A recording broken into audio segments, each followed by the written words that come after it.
നമസ്കാരം. ഈ വീട് പണിയുന്ന ആൾക്കാരൊക്കെ ശ്രദ്ധിക്കേണ്ട ചില കാര്യങ്ങളുണ്ട്. നമ്മുടെ കയ്യിൽ ഒരുപാട് കാശുണ്ടായിട്ടല്ല പലപ്പോഴും ആളുകൾ വീട് പണിയുന്നത്. ഓരോ ആഗ്രഹങ്ങളാണ്. നമ്മൾക്ക് എന്തെങ്കിലുമൊക്കെ ബാക്ക്ഗ്രൗണ്ടിൽ നമുക്കൊരു ആഗ്രഹം കാണും.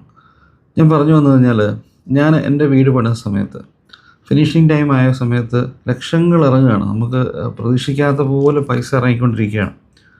അപ്പോൾ നമ്മൾ മുടക്കുന്ന ഓരോ പൈസയും നമ്മൾ താമസിക്കുമ്പം നമുക്ക് ആവശ്യമായ വീട്ടിലേക്ക് ഉപകരിക്കുന്ന രീതിയിലാവണം. ഒരു പ്രധാന ഉദാഹരണം പറഞ്ഞു കഴിഞ്ഞാൽ, ഞങ്ങൾക്ക് കുറച്ച് ഏറിയ ലാൻഡ്സ്കേപ്പിൽ ലോൺ വെക്കേണ്ട ഒരു സാഹചര്യം ഉണ്ടായി. അപ്പം ഈ ലോൺ വെക്കുന്ന കാര്യത്തെപ്പറ്റി പറഞ്ഞപ്പം നല്ലൊരു എമൗണ്ടാണ്. ചെറിയ എമൗണ്ട് തീരത്തില്ല, നല്ല എമൗണ്ട് വേണം എൻ്റെ വീട്. അപ്പം എൻ്റെ അടുത്ത് 2 സുഹൃത്തുക്കൾ പറഞ്ഞു, നീ ഇപ്പോഴേ ലോൺ വെക്കാൻ ശ്രമിക്കരുത്. കാരണം ഞാൻ അവധി കഴിഞ്ഞ് തിരിച്ച് നാട്ടിലേക്ക് പോകും. എൻ്റെ പ്രായമുള്ള അപ്പനും അമ്മയും ആയിരിക്കും ചിലപ്പോൾ വീട്ടിലുണ്ടാകുന്നത്. അവരെയും കൊണ്ട് ഈ ലോണും കാര്യങ്ങളൊന്നും മെയിൻറ്റെയിൻ ചെയ്യാൻ പറ്റണമെന്നില്ല. ഇതിൻ്റെ ഇടയ്ക്ക് ചിലപ്പം പോച്ച കാര്യങ്ങളൊക്കെ കിളിച്ചെന്നിരിക്കും. ഇത് നല്ല സൂര്യപ്രകാശം അടിക്കുന്ന സമയത്ത് കൃത്യമായ രീതിയിൽ മെയിൻറ്റെയിൻ ചെയ്തില്ലെങ്കിൽ മുഴുവൻ സാധനം പോകുമെന്ന് പറഞ്ഞു. പറയാൻ കാര്യം, ഞാൻ ഈ എന്നോട് പറഞ്ഞ വ്യക്തിയുടെ വീട്ടിൽ ഏകദേശം ലാൻഡ്സ്കേപ്പ് അവന് ഈ ലോണൊക്കെ വെച്ച് ഇത് 3-3.5 ലക്ഷം രൂപയായി.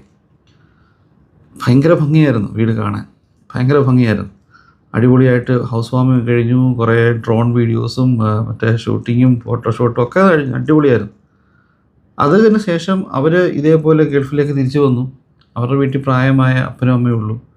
അവർക്ക് നോക്കുന്നതിനൊക്കെ ഒരു പരിധിയുണ്ട്. പ്രായമായ ആൾക്കാരെ അവരെ തന്നെ അവർക്ക് നോക്കാൻ വയ്യ, പിന്നെ എൻ്റെ പുറത്ത് കിടക്കുന്ന പുല്ല് നോക്കാൻ പോകും. പറഞ്ഞു വന്നു വെച്ച് കഴിഞ്ഞാൽ, ഒരു 6 മാസത്തിനുള്ളിൽ മുഴുവനും പോച്ച പിടിച്ച് ഈ പറഞ്ഞ നമ്മൾ നട്ട് വളർത്തിയ ലോൺ മുഴുവനും കരിഞ്ഞ് പലതും പോയി. ഏകദേശം പറഞ്ഞു കഴിഞ്ഞാൽ ഒരു 3-3.5 ലക്ഷം രൂപ ആ ഒപ്പിൽ പോയി കിട്ടി. ഒരുപാട് കാശുള്ളൊരു വ്യക്തിക്ക് 3 ലക്ഷം രൂപ പോകുന്നതിനകത്ത് വലിയ വിഷയമുണ്ടോ എന്ന് ചിന്തിച്ചാൽ കുഴപ്പമില്ല. പക്ഷേ കടത്തിന്മേൽ കടമെടുത്ത് ഉള്ള സ്വർണ്ണമെല്ലാം വിറ്റ് വസ്തുവെല്ലാം പണയം വെച്ച് കിട്ടാവുന്നിടത്തുനിന്നെല്ലാം ലോൺ മേടിച്ച് കടത്തിന്മേൽ മുടിഞ്ഞു നിൽക്കുന്ന ഒരാളെ സംബന്ധിച്ചോളം 3 ലക്ഷം രൂപ അല്ലെങ്കിൽ 1 ലക്ഷം രൂപ അല്ലെങ്കിൽ 50,000 രൂപ സേവ് ചെയ്യാൻ പറ്റിയാൽ അത് വലിയൊരു സേവിങ്ങാണ്. ശരിയാണ്, ഒരു വീട് പണിയുമ്പോൾ നമുക്ക് പല ആഗ്രഹങ്ങളുണ്ട്. നമ്മൾ കൂടെ നിൽക്കുന്ന ആൾക്കാരൊക്കെ പറയാം, അത് ചെയ്ത് സൂപ്പറാണ്.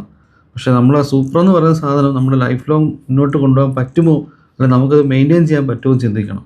പറ്റത്തില്ല എന്ന് ഉറപ്പുണ്ടെങ്കിൽ നിങ്ങൾ ചെയ്യാൻ മുതിരരുത്.